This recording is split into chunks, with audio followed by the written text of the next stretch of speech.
کہ انسان کی زندگی کا سب سے بڑا سچ کیا ہے؟ کہا دوسرا سوال یہ ہے کہ مجھے آپ یہ بتائیے کہ انسان کی زندگی کا سب سے بڑا دھوکہ کیا ہے؟ اور کہا تیسرا سوال میرا یہ ہے، اب مجھے یہ بتائیے کہ انسان کی سب سے بڑی مجبوری کیا ہے؟ یہ 3 سوال ہیں، اور وزیر سے کہا کہ سنو، یہ 3 سوال ہیں لیکن میں تم کو مہلت دیتا ہوں، تمہیں ٹائم دیتا ہوں. اگر اس ٹائم پر آپ نے بتا دیا تو سلطنت آدھی آپ کی ہو جائے گی، اور اگر اس ٹائم پر آپ نے نہیں بتایا تو پھر آپ سمجھ سکتے ہیں. کہا ٹھیک ہے بادشاہ سلامت، آپ مجھے یہ بتائیے آپ نے مجھے کتنا ٹائم دیا؟ کہا میں نے تمہیں 1 مہینے کی مہلت دی ہے، 1 مہینے کا ٹائم دیا ہے. 1 مہینے کے اندر اندر آپ مجھے یہ تینوں سوالوں کا جواب لا کر دیں اور آدھی سلطنت آپ اپنے حصے میں لے لیں. وزیر نے کہا ٹھیک ہے. وزیر یہ تینوں سوالوں کے جواب لینے کے لیے محل سے نکل گیا. اس نے ایک میٹنگ رکھی، بڑے بڑے عقل مند لوگوں کو اس نے دعوت دی، بلایا، اور بلانے کے بعد اس نے ایک میٹنگ رکھی اور اپنے تینوں سوالوں کو ان لوگوں کے سامنے پیش کیا کہ آپ لوگ اپنے عقل کے مطابق مجھے بتائیں اس کا جواب کیا ہوتا ہے. اور یہ یاد رکھنا کہ سوالوں کے جواب صحیح بتانا. اگر تم نے جواب غلط بتائے، ہم نے بادشاہ کے سامنے یہی بات پیش کر دی، یہی جواب دے دیے، تو بادشاہ کو اگر یہ لگا کہ یہ جواب غلط ہے تو بادشاہ میری گردن کو اڑا دے گا، مجھے قتل کر دے گا، میری زندگی ختم ہو جائے گی، میری دنیا اجڑ جائے گی، سب چیز ختم ہو جائے گی. پھر میں سلطنت کا کیا کروں گا؟ میری سلطنت جو آدھی مجھے ملنے والی ہے تو چلی جائے گی، کیونکہ میں ہی نہیں رہوں گا. تو آپ ذرا سوچ سمجھ کے آپ لوگ اپنے عقلوں پر زور ڈالیں، دماغ میں بیٹھائیں، سوچیں، لیکن مجھے اس کا جواب بتائیں. میٹنگ چلتی رہی، آخر کار جتنے لوگ آئے تھے سب نے کچھ نہ کچھ سوال بتائے، سوالوں کے جواب دیے. جب اس نے ان کی باتوں کو سنا، ان کے جوابات کو سنا، تو کوئی بھی جواب صحیح نہیں تھا. ان لوگوں نے اپنے اپنے حساب سے اپنے اپنے طور و طریقے سے جواب دیے، لیکن کسی کا بھی جواب صحیح نہیں ملا اسے. تو اس نے سوچا کہ یار اتنے عقل مند لوگوں کو میں نے بلایا اور کسی نے بھی صحیح جواب نہیں دیا، آخر اب کیا کیا جائے؟ اب یہ نکل گیا، جا رہا تھا، یہی سوچ اس کے دماغ میں تھی کہ آخر کس کے پاس جائیں اور سوالوں کے جواب کہاں ملیں گے. ایک شخص سے ملاقات ہوئی. اس شخص نے پوچھا کہ آپ بہت پریشان لگتے ہیں، آپ مجھے بتائیں کہ آپ کیوں پریشان ہیں؟ وزیر نے کہا بات یہ ہے کہ بادشاہ سلامت نے مجھے 3 سوال دیے اور ان کے جوابات مانگے ہیں. کافی لوگوں سے پوچھنے پر بھی اس کے جواب صحیح نہیں مل پائے ہیں. میں اسی کشمکش میں ہوں، اسی سوچ میں پڑا ہوں کہ آخر کس سے یہ سوالوں کے جواب پوچھوں، کون آخر یہ 3 جواب بتائے گا. اس شخص نے کہا کہ تمہیں پریشان ہونے کی ضرورت نہیں ہے. وزیر نے کہا اچھا تو آپ بتاؤ، آپ بتاؤ گے، آپ کو پتا ہے؟ اس نے کہا مجھے تو نہیں پتا، لیکن میں ایک ایسے شخص کا پتہ جانتا ہوں کہ وہ آپ کے 3 سوالوں کا جواب دے دے گا. آپ کے جو 3 سوال ہیں ان کے جواب آپ کو مل جائیں گے اور آپ بادشاہ سلامت کے سامنے ان کو پیش کر سکتے ہیں. کہا بتاؤ ان کا پتہ بتاؤ. اس شخص نے اس کا پتہ بتایا.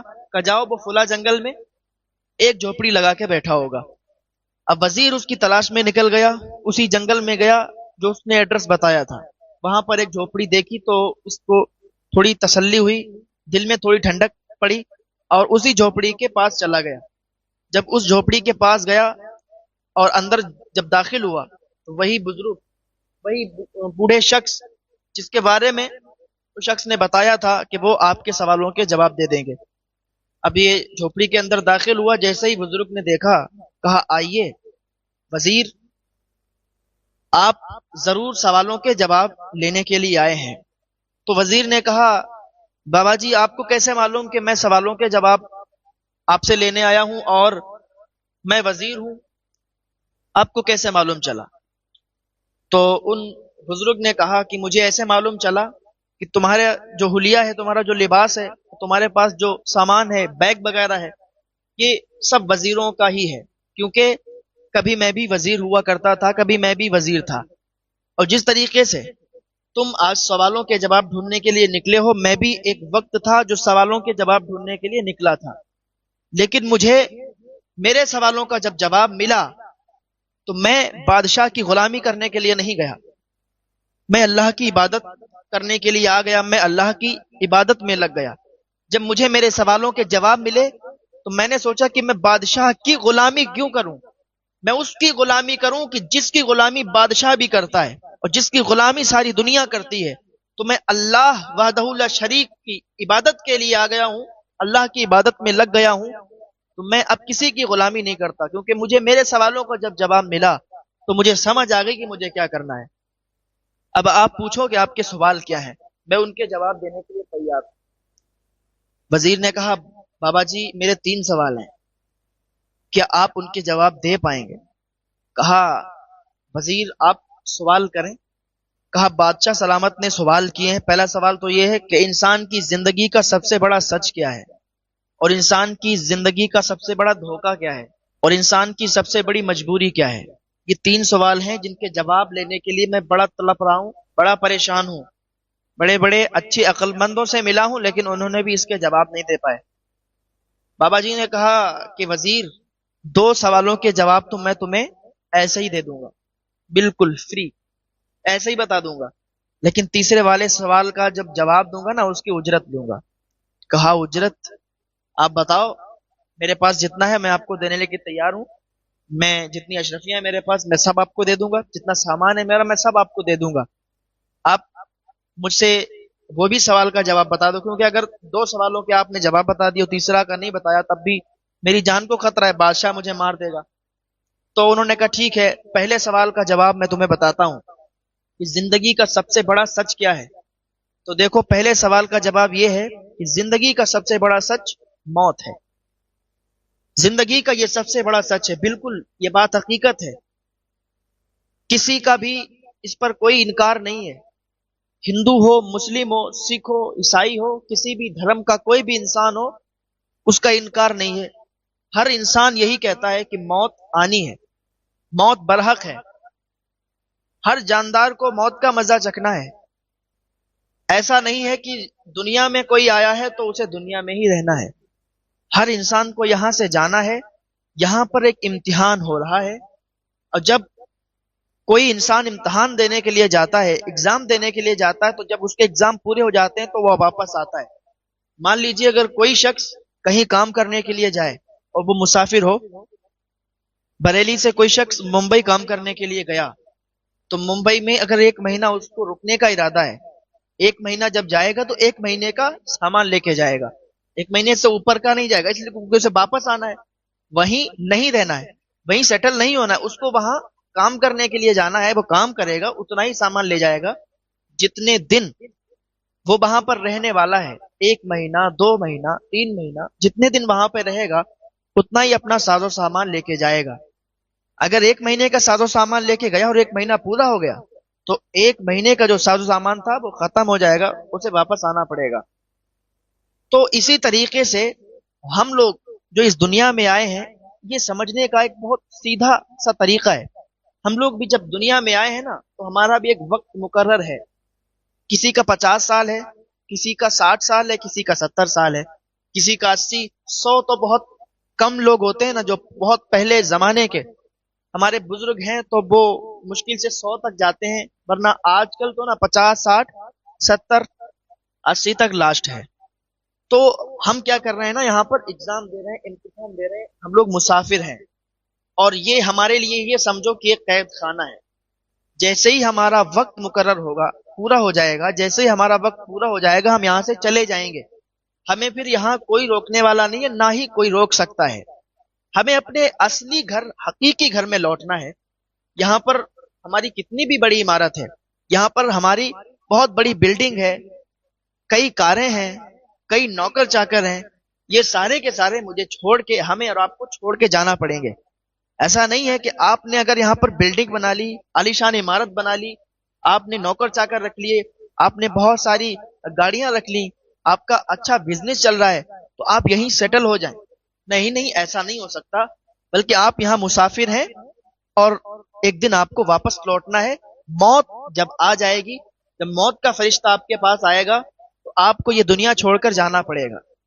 نہ جانے کتنے لوگ قبرستان میں سو رہے ہیں، نہ جانے کتنے لوگ یہاں سے جا چکے ہیں، اور کتنے لوگ روز بروز اس دنیا کو چھوڑ کے جاتے ہیں، اور کتنے لوگ جانے والے ہیں. سمجھ رہے ہیں؟ ایک اس کا ٹائم ہے، وقت ہے.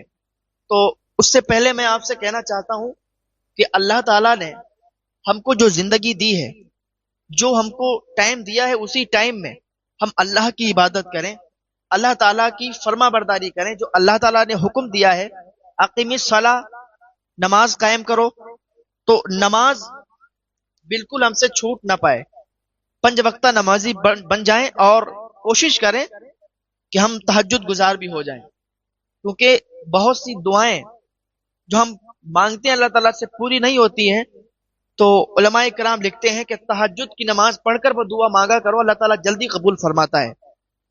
تو ہمارا جو وقت ہے، جو ٹائم ہے، اسی وقت میں، اسی ٹائم میں ہم لوگ اللہ کو راضی کریں، اللہ کی عبادت کی طرف آ جائیں، اور اللہ کی بارگاہ میں تائب ہو جائیں، توبہ کر لیں، کیونکہ اللہ تعالیٰ توبہ کو معاف فرمانے والا ہے اپنے بندوں کی طرف۔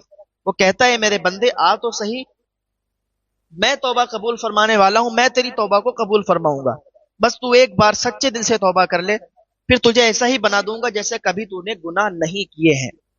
تو بس ہمیں سوچ اور سمجھ کر چلنا چاہیے کہ ہماری زندگی بہت کم ہے اور ہمیں کام بہت زیادہ کرنا ہے۔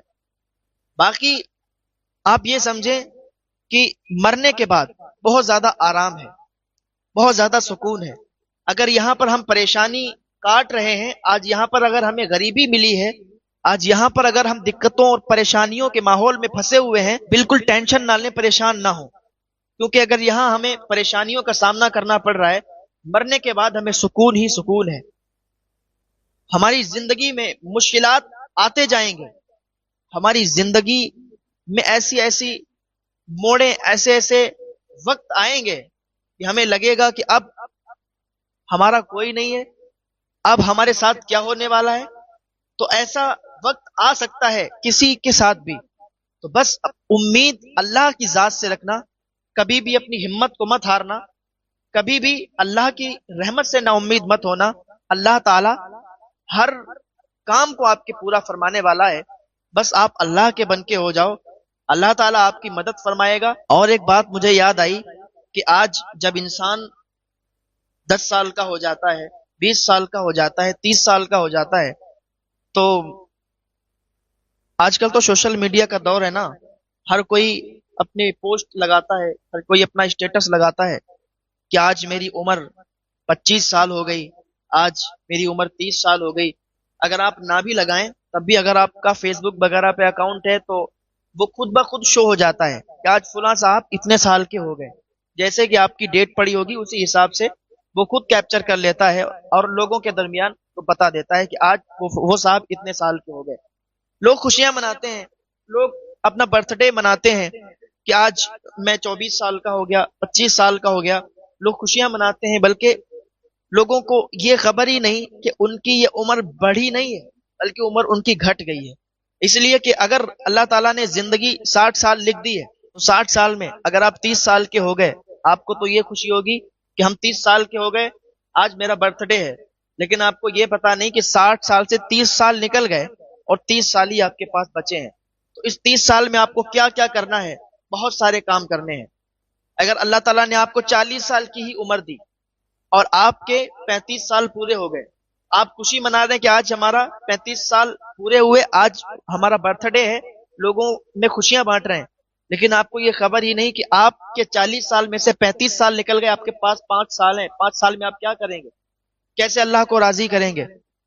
گناہ اتنے ہم لوگوں کے زیادہ ہیں کہ کچھ پوچھو مت، لیکن اللہ کی رحمت سے نا امید نہیں ہونا چاہیے، اللہ تعالیٰ ایک توبہ سے معاف فرمانے والا ہے۔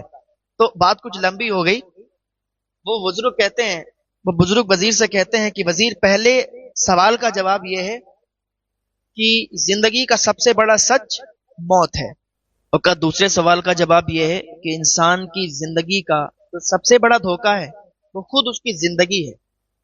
اسے یہ پتا نہیں ہے کہ اس کی موت کب آ جائے گی، اس کی زندگی کتنی ہے، تھوڑی سی زندگی میں اور اتنے بڑے کام کر رہا ہے، اتنے زیادہ بڑے کام کر رہا ہے، اسے خبر نہیں ہے کہ کب موت کا فرشتہ آ جائے گا۔ اس کی زندگی کے دن کم ہوتے جا رہے ہیں، اس کے خبر نہیں ہے۔ اس کی زندگی کی گھڑی ہر وقت ٹک ٹک ٹک کر کے چل رہی ہے، اور اس کی زندگی ختم ہوتی جا رہی ہے لیکن پھر بھی شراب پی رہا ہے۔ زندگی ختم ہو رہی ہے لیکن پھر بھی جوا کھیل رہا ہے۔ زندگی ختم ہو رہی ہے لیکن پھر بھی زنا کر رہا ہے، زندگی ختم ہو رہی ہے، پھر بھی غیبت کر رہا ہے، چغلی کر رہا ہے، زندگی ختم ہو رہی ہے، پھر بھی سود کھا رہا ہے، زندگی ختم ہو رہی ہے، پھر بھی لوگوں کا حق مار رہا ہے، زندگی ختم ہو رہی ہے، پھر بھی ناپ تول میں کمی کر رہا ہے، اس کی زندگی ختم ہوتی جا رہی ہے اور وہ گناہوں کے قریب جا رہا ہے۔ تو سب سے بڑا جو زندگی کا دھوکہ ہے وہ خود زندگی ہے۔ انسان کو پتا ہی نہیں کہ ہم کر کیا رہے ہیں، سارے کام کرتا جا رہا ہے، اور ایک دن ایسا آتا ہے کہ مسجد کی مائک صبح میں کھٹ کھٹ بولتی ہے، اور پھر اس میں اعلان دینے والا کرتا ہے کہ حضرات ایک اعلان سماعت فرمائیں، فلاں صاحب کا انتقال ہو گیا ہے، فلاں فلاں ٹائم ان کا نماز جنازہ ہوگی، فلاں فلاں ٹائم ان کی میت کو دفن کیا جائے گا۔ آج انسان کا نام ختم ہو گیا، بہت بڑا نام تھا، بہت بڑا کام تھا، بہت عزت تھی، شہرت تھی، تو آج سب سے پہلے ان کا نام ختم ہوا۔ اب کوئی بھی رضوان کو رضوان نہیں کہہ کے بلائے گا، اب کوئی بھی عبداللہ کو عبداللہ کہہ کے نہیں بلائے گا، بلکہ نام ختم، اور اب سب کہیں گے کہ میت کو غسل دو، میت کو دفن کرو، میت کتنے ٹائم قبرستان پہنچے گی۔ تو یہ زندگی کا سب سے بڑا دھوکہ ہے۔ جب بزرگ نے 2 سوالوں کے جواب دے دیے تو وزیر نے کہا بابا جی تیسرے سوال کا بھی جواب دے دیں۔ کہا تیسرے سوال کا جواب؟ اس نے کتے کی طرف دیکھا، اس بزرگ نے کتے کی طرف دیکھا، ایک کتا وہیں پر اسی کی جھوپڑی میں دودھ پی رہا تھا پیالے میں، کتے کی طرف دیکھا، کتے کے پیالے میں تھوڑا دودھ بچا ہوا تھا، اس نے وہ پیالہ لیا اور کہا وزیر لے یہ پیالہ دودھ کا پی لے۔ وزیر نے کہا بابا جی یہ کیسی بات کر رہے ہیں، کتے کا جھوٹا مجھے پلا رہے ہیں؟ کہا تو ٹھیک ہے پھر جا یہاں سے، تیرے سوال کا جواب میں نہیں دے سکتا۔ کہا بابا جی ٹھیک ہے، جیسا آپ کی مرضی ہے، جیسا آپ کہہ رہے ہیں میں اس کو پورا کرنے کے لیے تیار ہوں، کیونکہ مجھے میرے سوال کا جواب حاصل کرنا ہے۔ اس نے وہ پیالہ لیا اور پورا گٹ گٹ کر کے پی گیا، جتنا دودھ بچا تھا کتے کا جھوٹا دودھ وہ پیالے سے سارا کا سارا پی گیا۔ کہا بابا جی اب تو میں دودھ پی گیا ہوں، اب تو مجھے اس سوال کا جواب دے، زندگی کی سب سے بڑی مجبوری کیا ہے؟ تو بزرگ نے کہا، بابا جی نے کہا کہ وزیر یہ جو تو نے پیالہ دودھ کا پیا ہے نا یہی تیرے سوال کا جواب ہے۔ وزیر نے کہا میں سمجھا نہیں آپ کیا کہنا چاہتے ہیں۔ کہا تو نے یہ دودھ کا پیالہ کیوں پیا؟ کہا مجھے سوال کا جواب لینا تھا اس لیے پیا، ورنہ میں نہیں پیتا۔ کہا یہی تو تیرا جواب ہے، کہا یہی جواب ہے کہ انسان کی زندگی کی سب سے بڑی مجبوری کیا ہے، یہی جواب ہے۔ کہا کیسے؟ مجھے سمجھاؤ، میں سمجھا نہیں، مجھے اس سوال کا جواب سمجھ میں نہیں آیا۔ وزیر سے اس بزرگ نے کہا، اس بابا جی نے کہا کہ تو نے یہ کیوں پیا؟ اپنے مفاد کے لیے، اپنے فائدے کے لیے، اپنی غرض کے لیے۔ تو بزرگ نے کہا کہ یہی جواب ہے کہ زندگی کی مجبوری غرض ہے، مفاد ہے، فائدہ ہے۔ آج انسان کوئی بھی دوسروں کے لیے کچھ نہیں سوچتا، ہر انسان اپنے لیے سوچتا ہے، اپنے مفاد کے لیے، اپنے فائدے کے لیے، اپنے مطلب کے لیے، آپ سے بولے گا بھی اپنے مطلب کے لیے۔ اگر انسان کا مطلب ہے آپ سے تو آپ کے قدم بھی چومے گا۔ وہ کہاوت بہت پہلے سنی جاتی تھی، آج بھی لوگ کہتے ہیں کہ انسان مطلب کے ٹائم گدھے کو بھی باپ بنا لیتا ہے۔ تو انسان اپنے مطلب کے لیے کسی بھی حد سے گزرنے کے لیے تیار ہو جاتا ہے، اپنے مفاد کے لیے کسی بھی حد سے گزرنے کے لیے تیار ہو جاتا ہے، کیونکہ انسان اپنا فائدہ چاہتا ہے اور دوسروں کا نقصان چاہتا ہے۔ آج انسان کا رویہ بالکل تبدیل ہو گیا ہے، اپنے آپ میں خوش رہنا چاہتا ہے اور سامنے والے کے بارے میں سوچتا ہے کہ یہ برباد ہو جائے، یہ تباہ ہو جائے، یہ ہلاک ہو جائے، اللہ تعالیٰ ساری نعمتوں سے مجھے سرفراز فرمائے، اسے ہلاک اور برباد کر دے۔ تو بزرگ کہنے لگے، بابا جی کہنے لگے وزیر سے کہ یہی تیرے آخری سوال کا جواب ہے کہ تو نے اپنے مفاد کے لیے یہ دودھ پیا۔ بڑے بڑے دوستی رکھنے والے دیکھے، بڑے بڑے یار دیکھے، بڑے بڑے ایسے لوگ دیکھے جو کہتے تھے میں تیرے ساتھ ہوں، میں تیرے ساتھ ہوں، لیکن وہ بھی اپنے مطلب کے لیے، وہ بھی اپنے مفاد کے لیے کسی حد سے بھی گزر گئے۔ تو انسان کو چاہیے کہ اپنے بارے میں کم دوسروں کے بارے میں زیادہ سوچے۔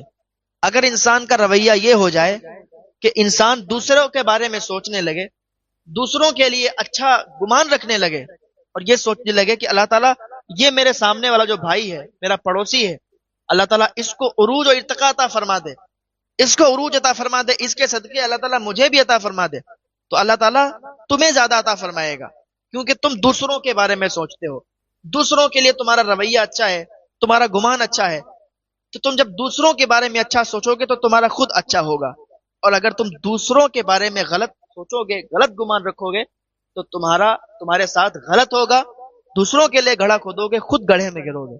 اس بات سے، اس واقعے سے عبرت حاصل کرنا چاہیے کہ ہم زندگی کیسے گزار رہے ہیں، ہم اپنے راتوں دن کیسے گزار رہے ہیں، دوسروں کے ساتھ ہم کیسے پیش آ رہے ہیں، اپنے دوستوں کے ساتھ ہم کیسے پیش آ رہے ہیں، اگر ہم کسی سے دوستی کر رہے ہیں تو وہ دوستی کو ہم نبھا کیسے رہے ہیں یا کیسے نبھانا چاہیے۔